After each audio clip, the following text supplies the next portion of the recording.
Good morning friends, मैं यारगौसी आपका polity की लेक्चर सीरीज में स्वागत करता हूं। हम पिछले लेक्चर में जो पार्ट वन है, पार्ट वन के तहत कौन कौन से आर्टिकल है उनके बारे में जाना था। फिर पार्ट टू है, पार्ट टू का क्या सब्जेक्ट था, सिटीजनशिप और उनसे रिलेटेड जो आर्टिकल था 5 से 11 उनके बारे में जाना था। अब हम नेक्स्ट टॉपिक पार्ट थर्ड जो है पॉलिटी का, उनके बारे में जानेंगे कि पार्ट थर्ड जिसका सब्जेक्ट है, विषय है फंडामेंटल राइट्स। तो उस फंडामेंटल राइट्स में क्या क्या बातें कही गई है और फंडामेंटल राइट्स से रिलेटेड क्या क्या आर्टिकल है उनके बारे में हम समझेंगे, और आपको क्या अधिकार कॉन्स्टिट्यूशन ने दे रखे हैं उनके बारे में भी हम जानेंगे कि आपके पास क्या क्या अधिकार है। तो पार्ट थर्ड का जिसका विषय है फंडामेंटल राइट्स, इनसे रिलेटेड जो आर्टिकल है, आर्टिकल 12 से लेकर के 35 तक जो आर्टिकल है उनके बारे में हम जानेंगे। तो अभी हम आर्टिकल 12 से लेकर 35 तक जो आर्टिकल है उसमें क्या क्या बातें कही गई है उनको जानने से पहले हम ये पहले जान लेते हैं इंट्रोडक्शन में, ये फंडामेंटल राइट्स होता क्या है, इसका मीनिंग क्या है। मीनिंग क्या है? फंडामेंटल राइट्स अधिकार होता है, वो कोई भी स्टेट व्यक्ति को देते हैं कि आपको ये अधिकार दिया गया है। तो आपको हम अधिकार के बारे में बताएंगे एक्चुअली में इस फंडामेंटल राइट्स में क्या दिया हुआ है, ताकि आप अपने अधिकार को अच्छे से जान सके। अगर आपको अधिकार अपने सोसाइटी में पता ना हो तो आपको मालूम ही होगा। आप अगर घोड़ी पे चढ़ना चाहते हैं तो सोसाइटी के कुछ लोग आपको घोड़ी पे चढ़ने नहीं देंगे। तो कोशिश करिएगा कि इस वाले पार्ट को, पॉलिटी के पार्ट को आप अच्छे से देखें और उसमें आपके क्या क्या अधिकार हैं कॉन्स्टिट्यूशन ने दे रखे हैं। अगर आपको पता चल गया तो आप समाज में आराम से घोड़ी पे चल के बारात या शादी जा सकते हैं, शादी करने जा सकते हैं। तो हम उम्मीद करेंगे कि इससे रिलेटेड जो भी आर्टिकल है वो आपको अच्छे से समझ में आए और फंडामेंटल राइट क्या होता है उनके बारे में, उनकी क्या क्या विशेषताएं हैं उनके बारे में आपको अच्छे से जानकारी दें। उससे पहले हम थोड़ा सा कुछ बताना चाहते हैं कि देखिए, ये जो क्लास है ना, ये आपको फ्री में डिलीवर हो रही है। तो आपको लग रहा है कि अरे सर ऐसे ही पढ़ा रहे हैं। एक्चुअली में ये दिल्ली से रिलेट करके ये क्लास हो रही है, और दिल्ली के भी इतने कॉस्टली जगह है मुखर्जी नगर, और वहाँ इतने सारे इंफ्रास्ट्रक्चर है, और इस कई लाख के ये प्रोजेक्टर हैं, लाइट है। तो इन सब का जो है ना थोड़ा कॉस्ट ज़्यादा बढ़ जाता है, और हम लोग ज़्यादा लंबे टाइम तक अगर आपके साथ ऐसे ही कुछ चीज़ें, बेसिक चीज़ें, जो बुनियादी चीज़ें आपको बताते रहें और चाह रहे हैं कि हम आपके साथ कंटिन्यू जुड़े रहें, और आपको लगता है कि इनसे हमारा फायदा होगा और समाज के वो लोग जो गरीब लोग हैं, जो दिल्ली के मुखर्जी नगर तक नहीं आ सकते हैं, वो अगर पढ़ना चाहते हैं, अगर अच्छे से कुछ बेसिक चीज़ है, बुनियादी चीज़ पढ़ना चाहते हैं, जानना चाहते हैं, उनको अगर ये बात मिले तो प्लीज़ आप क्या करें, इस चैनल को शेयर करें और सब्सक्राइब, लाइक ये जरूर करवाएं। क्योंकि अगर आप इस चैनल को जब तक फैलाएंगे नहीं, जब तक लोग हमारे बारे में जानेंगे नहीं, तब तक ये लिमिटेशन बना रहेगा। फिर एक टाइम ऐसा आएगा कि हम लोग भी इसको क्लोज कर देंगे। हमको लगेगा कि यार ऐसे पढ़ाने से कोई फायदा नहीं हो रहा है। क्योंकि एक्चुअली में क्या है ना, सोसाइटी में आपको कोई भी चीज़ जो है ना, जब फ्री में मिलती है ना तो उसकी वैल्यू नहीं समझ में आती है। उसको लगता है कि बस ऐसे ही है, मिल रहा है। एक्चुअली में हम लोग क्या है ना, आपको अगर कुछ दे रहे हैं, इतना बड़ा इंफ्रास्ट्रक्चर है, दिल्ली है, उसके बाद दिल्ली का मुखर्जी नगर एरिया है, उसमें कंपटीशन कर रहे हैं, कंपटीशन करके आपको डिलीवर कर रहे हैं शॉर्ट में यही सारी चीज़। क्योंकि हो सकता है इनडायरेक्ट वे में हम लोग को भी कोचिंग से बहुत सारे थ्रेटेंट मिले हैं, धमकियां भी मिलती हैं कि भाई आप ऐसे फ्री में कैसे पढ़ा देते हैं, ये सब चीज़ तो हम पैसा लेते हैं, और इसका हेवी अमाउंट होता है, कई लाख रुपए में होता है। तो अगर आप चाहते हैं कि कंटिन्यू ये फ्री में आपको डिलीवर होता रहे और लगे कि आपको ये अच्छा है, तो कुछ थोड़ा सा चैनल को आप जो है ना सब्सक्राइब करके शेयर करें फ्रेंड्स में, और कमेंट करें कि इसको सर आप थोड़ा और अच्छे से बताइए, ताकि आप अपने अधिकार के बारे में, जो राइट्स है उनके बारे में, और इस चैनल पे हिस्ट्री से रिलेटेड जो भी सब्जेक्ट पढ़ाई जा रही है उनके बारे में आपको बेसिक आइडिया लग जाए। एक जागरूक नागरिक और शिक्षित नागरिक होने के नाते आपको ये सब चीज, कुछ बुनियादी चीजें पता होनी चाहिए कि आपके क्या अधिकार हैं, आपके क्या राइट हैं, आपको कैसे करना चाहिए, आपको क्या मालूम है। आप पढ़े लिखे ना भी हो तो भी कुछ बुनियादी चीजें अगर आपको सोसाइटी में नहीं पता होगी, तो हर समाज का नियम है कि अमीर आदमी हो गरीब आदमी को हमेशा दबाता है। तो उससे, गरीबी से निकलने का एक ही रास्ता है एजुकेशन। आप एजुकेशन के रास्ते आगे बढ़े और शिक्षा के रास्ते आगे बढ़े। और हम बता ही रहे हैं पॉलिटी का, जिसमें आपको कानूनी रूप से आपको क्या क्या राइट्स दिए हुए हैं, कानून में क्या पहलू है, वो जान ही रहे हैं। तो आप प्लीज कोशिश करेंगे कि अगर हम आपको अधिकार बता रहे हैं कि घोड़ी पे चढ़ना है और एकदम सीना तान के शादी करना है, और भी कई सारे राइट्स हैं, इसमें हम आर्टिकल में धीरे धीरे आएंगे कि आपको धर्म, जाति, नस्ल, भेद के आधार पे कहीं कोई आपके साथ डिस्क्रिमिनेशन नहीं कर सकता है, भेदभाव नहीं कर सकता है, कोई राय, राजा, बहादुर की उपाधि नहीं ले सकता है, और कोई अपने आप को धर्म का, पूरे रिलीजन का अपने आप को ये नहीं कह सकता कि मेरा ही रिलीजन मानो, तुम दूसरा रिलीजन क्यों नहीं मानते हो। कोई आपको ये नहीं कह सकता है कि तुम ये प्रोफेशन क्यों अपना रहे हो, दूसरा प्रोफेशन अपनाओ। क्योंकि हमारा सोसाइटी ऐसा था ना कि पहले ऐसा था कि ब्राह्मण लोग ही शिक्षा ग्रहण करते थे, दूसरे लोगों को पढ़ने नहीं दिया जाता था। तो उसमें क्या होता था कि ब्रह्म मतलब ज्ञान, ज्ञान से जो जब संबंधित शिक्षा है वो ब्राह्मण लोग ही पढ़ पाते थे। आप शूद्र लोग, कास्ट लोग, दलित लोग, स्त्री लोग को आप पढ़ने नहीं दीजिएगा तो वो एजुकेशन कहाँ से ले पाएंगे, उसका मेंटली डेवलप कहाँ से हो पाएगा। तो अगर आप उसको पढ़ने ही नहीं दे रहे हैं, फिर आप कह रहे हैं कि वो नीच है, वो नहीं समझती है, जब वो पढ़ेगी तभी तो समझेगी। तो यही सब आर्टिकल है फंडामेंटल राइट में, अधिकार के बारे में, जो हम इसके बारे में बताएंगे और जानकारी देंगे कि क्या होता है फंडामेंटल राइट्स। तो हम आइए आप समझते हैं कि फंडामेंटल राइट क्या होता है और इसमें आपको क्या क्या अधिकार मिले हुए हैं। तो इनसे जो संबंधित आर्टिकल है, सीरीज है, वो आप एक कॉमन इंसान, कोई अगर आप एग्जाम की भी तैयारी नहीं कर रहे हैं तो भी आप इस लेक्चर को जरूर देखें, ताकि आपको आपके अधिकार के बारे में पता चले। इसमें कई सारे अधिकार हैं जिसमें आपको पुलिस भी जो है ना, बिना गिरफ्तारी, बिना मतलब वारंट दिखाए आपको गिरफ्तार नहीं कर सकती है, रात में नहीं गिरफ्तार कर सकती है, और सूरज उगने से पहले, सूरज डूबने के बाद नहीं गिरफ्तार कर सकती है, और भी कई सारे अधिकार हैं। ये एक कॉमन इंसान को जानना चाहिए कि हमको क्या राइट्स स्टेट ने दे रखे हैं और हमारी क्या ड्यूटी है। तो अधिकार का मतलब होता है कि स्टेट ने आपको दे रखे हैं। तो अधिकार, फंडामेंटल राइट्स क्या क्या दे रखे हैं, और इसी में एक ड्यूटीज आता है, कर्तव्य। कर्तव्य का मतलब होता है कि आपको राज्य के साथ निभाना है जो कर्तव्य है, जो आपको जैसे राज्य ने अधिकार दे रखे हैं उसी तरह से राज्य ने भी कुछ कर्तव्य बताए हैं, वो आप राज्य के साथ निभाएं। तो ये है ड्यूटीज और अधिकार के बारे में।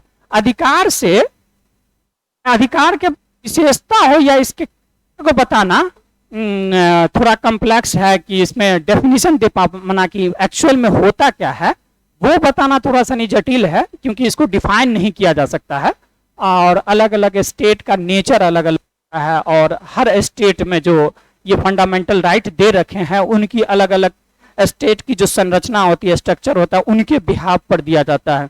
तो हमारे स्टेट, हमारा इंडिया का जो स्ट्रक्चर है, पार्लियामेंट्री स्ट्रक्चर है, उसमें क्या फंडामेंटल राइट दे रखे हैं, उस कॉन्टेक्स्ट में, उस संदर्भ में हम फंडामेंटल राइट को समझेंगे। इसमें फंडामेंटल राइट में देने का मेन पर्पस ये है कि कोई भी पर्सन हो, कोई भी पर्सन, उसका फंडामेंटल राइट देने का मेन पर्पस ये है कि कोई भी पर्सन हो, उसका मेंटली, फिजिकली और मोरली डेवलपमेंट हो, विकास हो, मेंटली विकास हो। आप जरा सा इमेजिन करके देखिए कि आपको अगर बोलने की आजादी ना हो, आपको अगर सोचने की आजादी ना हो, क्या होगा आपका? आप मन में ही, कहता ना कि कोई कहता है कि मन में ही गुफर करके रह गए, कुछ अपनी भावना बोल नहीं पाए, कहीं कहीं पे कुछ अपनी भावनाएं कुछ बता करके कुछ आगे निकल जाते हैं, कुछ को लगता है अरे यार ये तो हमको ही पता था, अगर काश हम बोल देते तो आगे हम निकल जाते। तो मेंटली डेवलपमेंट का मतलब क्या है कि आपको बोलने की आजादी, आपको पढ़ने की आजादी, शिक्षा देने की आजादी। ये नहीं है कि सोसाइटी में कोई एक ही वर्ग है, एक ही क्लास है, वही सिर्फ शिक्षा ग्रहण करे। हर क्लास, हर तबके का लोग, चाहे वो गरीब हो, अमीर हो, दलित हो, एससी हो, एसटी हो, शेड्यूल कास्ट हो, शेड्यूल ट्राइब्स हो, महिला हो, सबको आप एजुकेशन दीजिए।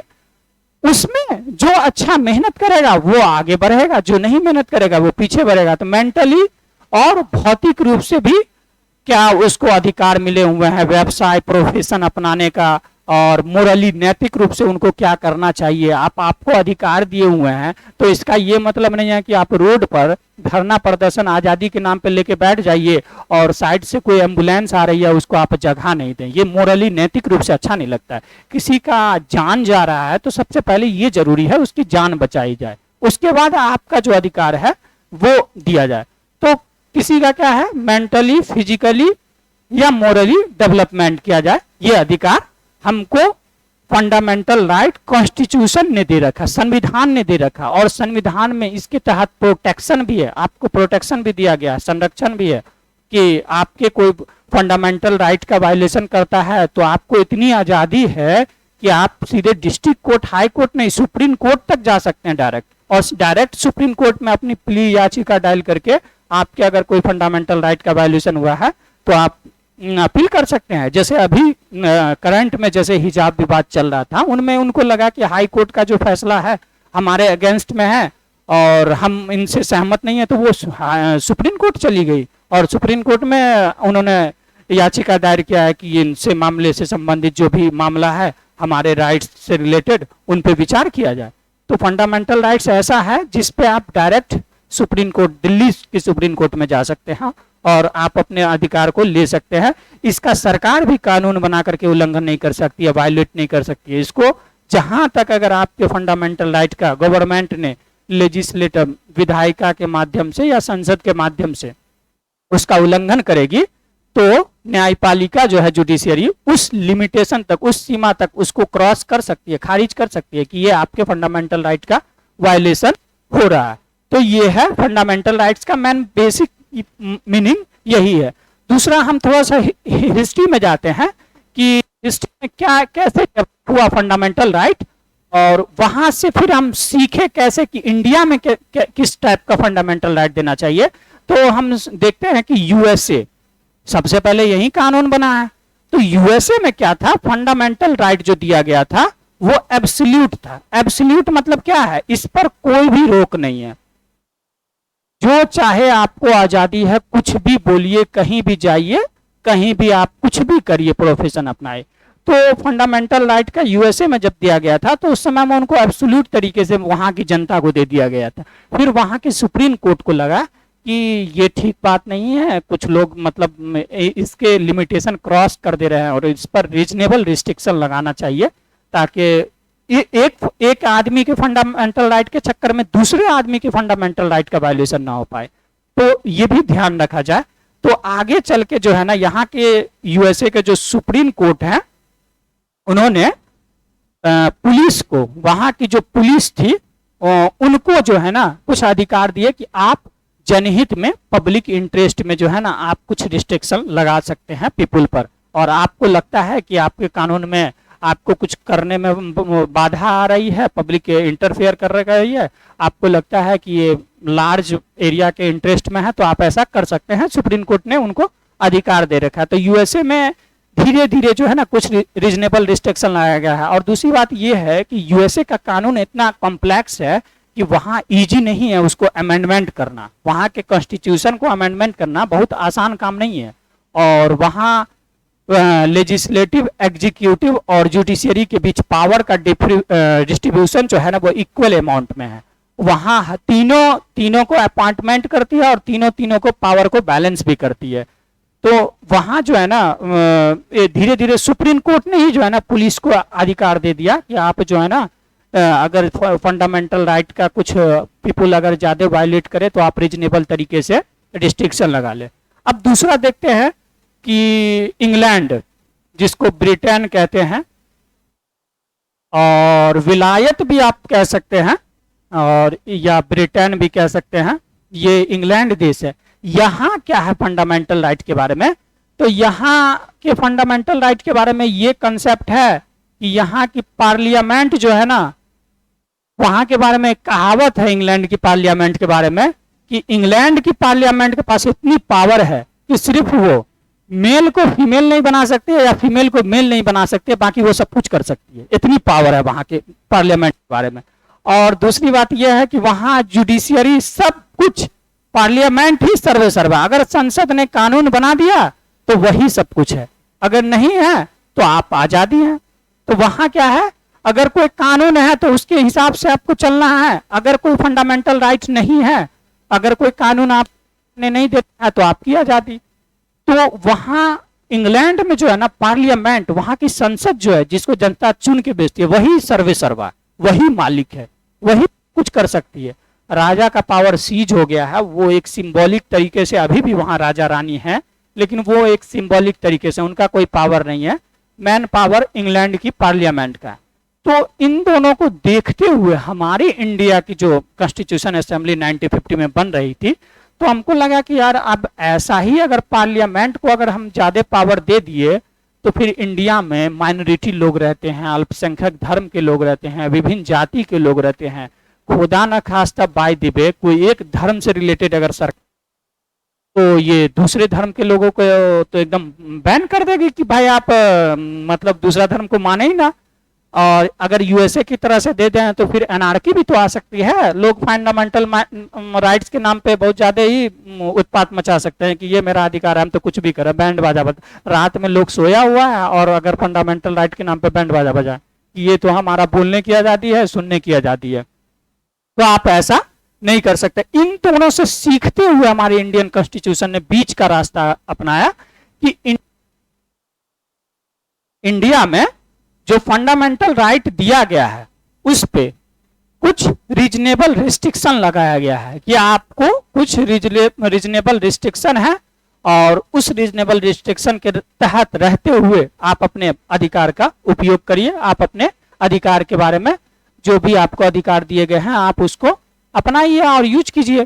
तो रीजनेबल रिस्ट्रिक्शन लगाया गया है, ना कि एब्सोल्यूट अमेरिका की तरह से है, ना कि फंडामेंटल तरीके से पार्लियामेंट की तरीके से वहां है।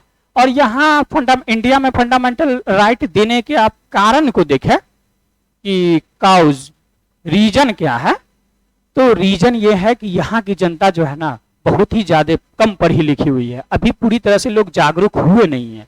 तो निरक्षर या लिटरेसी जो कहें इसका अभाव है, लोग तब पढ़े लिखे नहीं है। अभी भी आप कहीं पे जाएंगे ना, कोई फॉर्म भरने के नाम पे ही आपसे 500 रुपया ले लेगा कि इसमें ये बात लिखी हुई है, अप्लाई है, 500 रुपया दे। तो ऐसा मतलब निरक्षरता जाते हैं, तो लोगों को अधिकार के बारे में पता नहीं है, फंडामेंटल राइट के बारे में, और फंडामेंटल राइट क्या होता है इनके बारे में पता नहीं है। इसलिए हमारे संविधान जो भी बना रहे थे उन्होंने संविधान में ही लिख दिया कि आपको क्या क्या अधिकार है, ताकि कल होके अगर कोई सरकार स्टेट की हो या सेंटर की हो अगर बने तो हमारे जनता के जो अधिकार है, जो मूलभूत बेसिक अधिकार दिए गए हैं, उनका उल्लंघन न कर पाए। इसलिए उन्होंने कॉन्स्टिट्यूशन में ही लिख दिया। तो फंडामेंटल राइट का काउजन क्या है कि यहाँ की जनता बहुत निरक्षर है और पढ़ी लिखी नहीं है, तो इसलिए उनको कुछ अधिकार देना है ताकि उनके अधिकार का कोई दुरुपयोग न करे। दूसरी बात, यहाँ पार्लियामेंट्री सिस्टम है। इंडिया में क्या है, पार्लियामेंट्री सिस्टम है। मान लीजिए कि अगर पार्लियामेंट्री सिस्टम में एक दल की सरकार आ जाए और वो एक धर्म विशेष की सरकार हो, तो क्या होगा दूसरे धर्म का? दूसरा धर्म तो खौफ में आ जाएंगे। मान लीजिए उसके फंडामेंटल राइट का सीज कर दे, बोले कि आज से सभी लोग एक ही हमारी पार्टी किया है सरकार का। जैसे चाइना में देख लीजिए, कम्युनिस्ट पार्टी बोलती है कम्युनिस्ट पार्टी में रहिए और धर्म को मत मानिए, ये धर्म वर्म कोई चीज नहीं है, बिना धर्म के रहिए और जिंदा रहिए। वैसे इंडिया में अगर कोई सरकार आ जाए और कहने लगे कि ठीक है अब आज से हमारी सरकार है, हमारी सरकार में जो भी लोग हैं वो हम जिस रिलीजन के हैं उसी रिलीजन के सारे लोग माने, तो क्या होगा? माइनॉरिटी का जो और भी कई सारे धर्म हैं उनका क्या होगा? तो इसी वजह से कॉन्स्टिट्यूशन में फंडामेंटल राइट को रिजर्व कर रखा, प्रोटेक्शन कर रखा, और उनके तहत पार्लियामेंट्री सिस्टम में ये है कि फंडामेंटल राइट को आप जो है ना कॉन्स्टिट्यूशनल अमेंडमेंट के तहत, कोई विशेष प्रावधान के तहत ही आप उसमें संशोधन कर सकते हैं। ऐसे बेसिक तरीके से आप उसको बदल नहीं सकते हैं। और हमारे देश में विविधता है, कई सारे धर्म, जाति, नस्ल के लोग रहते हैं, तो इसलिए पार्लियामेंट्री सिस्टम है, तो इसी बिहार पर भी ये कारण है फंडामेंटल राइट देने का। दूसरा क्या है इसमें कारण कि फंडामेंटल राइट क्यों दिया जाए? हो सकता है स्टेट की सरकार हो, दूसरे कोई स्टेट में अगर सरकार बनी और वहां पर मान लीजिए हमारे इंडिया में कई स्टेट हैं, कुल मिला के 28-29 स्टेट हैं। आप कोई स्टेट में धर्म विशेष की सरकार बन गई और वो अपने हिसाब से कानून बना रही है विधानमंडल में, तो फिर यही होगा कि वहां के जो अल्पसंख्यक माइनॉरिटी हैं उनका नुकसान हो जाएगा। तो स्टेट की गवर्नमेंट जो है उनको भी कंट्रोल किया जाए ताकि वो भी फंडामेंटल राइट का वायलेशन नहीं करे और जो भी नागरिक को, व्यक्ति को, पर्सन को अधिकार दे रखे हैं वो अधिकार मिले। चौथा रीजन क्या है इसका कि यहां जो है ना लॉ है, कानून के अनुसार सभी लोग चल रहे हैं और लॉ जो बनाया गया है हमारे देश में उस लॉ की नजर में क्या सभी लोग समान है। तो वीडियो इक्वलिटी लॉ की सभी लोगों में होनी चाहिए, समान तरीके से कानून के समक्ष सभी लोग समान तरीके से रहें और सबको समान अधिकार है। अगर मान लीजिए गरीब आदमी को एक जगह जाने का अधिकार है तो अमीर आदमी को भी उस जगह जाने का अधिकार है, घूमने फिरने का अधिकार है। तो हमारे यहाँ लॉ है, तो लॉ के अकॉर्डिंग सभी चले, ये भी एक बात थी, काउज था, कारण था। और दूसरा है कि वर्षों से दलित लोग, SC ST और महिला है, इन सबको तो घर से बाहर ही नहीं निकलने दिया गया। दलित जाति को तो यहाँ तक कि हमारे पीछे आप इतिहास पढ़ेंगे तो पता चलेगा कि दलित जाति को तो गांव से बाहर ही रहने दिया जाता था। और कुछ सभ्यता ऐसी थी कि वो उनको एंट्री करने के लिए जो है ना अपना कुछ बजाना पड़ता था कि हम सोसाइटी में आ रहे हैं, आप एंट्री कर, अछूत कर लीजिए। क्या अछूत बनने का उनको शौक है क्या, या उनको पढ़ने का नहीं शौक है? वो बस मजबूरी बस कर रहे हैं, आप उनको पढ़ाइए तो वो आपसे आगे निकल जाएंगे। आज दलित लोग कितने आगे निकल गए हैं। आप हम देख सकते हैं, हमारे देश का प्रेसिडेंट ऑफ इंडिया को भी देख सकते हैं आप। मतलब ये एक तो एग्जाम्पल है कि मतलब आप किस लेवल से, अगर छोटी जाति के भी हैं तो आप देश के राष्ट्रपति बन सकते हैं। तो ऐसा नहीं है कि दलित हो या छोटी जाति के लोग हो या महिला हो उनको राइट नहीं है एजुकेशन का, उनको भी पढ़ने का अधिकार है, उनको भी जानने का अधिकार है। तो इन्हीं सब के बारे में ये सब काउज था जिसकी वजह से फंडामेंटल राइट इंडिया में दिया गया, इंडिया के कॉन्स्टिट्यूशन में दिया गया और बताया गया कि आपको दिया तो जा रहा है लेकिन उस पर रीजनेबल रिस्ट्रिक्शन है। तो हम अब इन्हीं सब पहलुओं के बारे में जानेंगे कि फंडामेंटल राइट के बारे में आर्टिकल 12 में, 13 में, 14 में से लेकर के 35 तक में कौन से आर्टिकल में क्या क्या बातें कही गई हैं और उसमें क्या क्या प्रोविजन और प्रावधान है। तो हम अगले लेक्चर से जो है ना ये जानने की कोशिश करेंगे कि आर्टिकल कॉन्स्टिट्यूशन में जो है ना फंडामेंटल राइट से रिलेटेड क्या क्या आर्टिकल और उससे रिलेटेड क्या क्या प्रावधान है। आज हमने बेसिक इंट्रोडक्शन आपको फंडामेंटल राइट्स के बारे में बनाया और हम उम्मीद करते हैं कि आपको यह लेक्चर आगे बहुत काम आने वाला है। और समझिए इस कोशिश को, इस मेंटलिटी को कि अगर आपको समाज में रहना है, अगर आपको कॉमन मैन इंसान की तरह से रहना है तो कुछ अधिकार है उनको जानना पड़ेगा। और कुछ हमको भी, अगर आप चाहते हैं कि ऐसे फ्री में लेक्चर देते रहें तो आप चैनल को सब्सक्राइब करें और लोगों में, फ्रेंड्स में शेयर करें ताकि जो लोग लाख रुपया, कई लाख रुपया दे करके कोचिंग करना चाहते हैं उनको आप मिनिमम कॉस्ट, क्या कॉस्ट लग ही नहीं रहा, वीडियो है यूट्यूब पे देखना है, बस वो उनको आप फ्री तक पहुंचा दें। कुछ तो भला का काम करें। ऐसा होता है ना, कुछ लोग ये सोचते हैं कि अरे हमको क्या जरूरी पड़ी हुई है भेजने की, हम क्यों भेजें। लेकिन आपको लगता है कि ये वीडियो किसी के लिए यूजफुल हो सकता है तो आप दें। कभी कभी क्या होता है ना, कुछ भला करने से आपका भी भला होता है।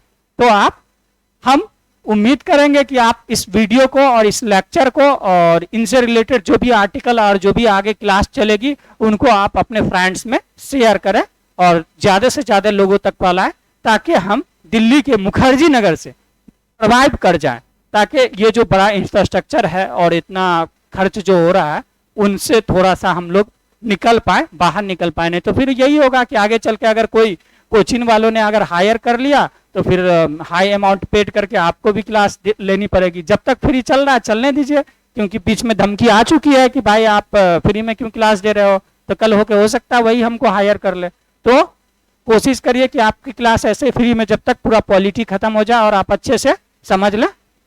तो हम अगले लेक्चर में 12 से लेकर 35 तक के बारे में जानेंगे। आज का लेक्चर हम यहीं समाप्त करते हैं।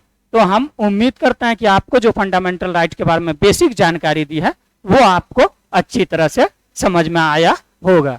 तो फिर मिलते हैं हम आपसे नेक्स्ट वीडियो में, तब तक के लिए धन्यवाद।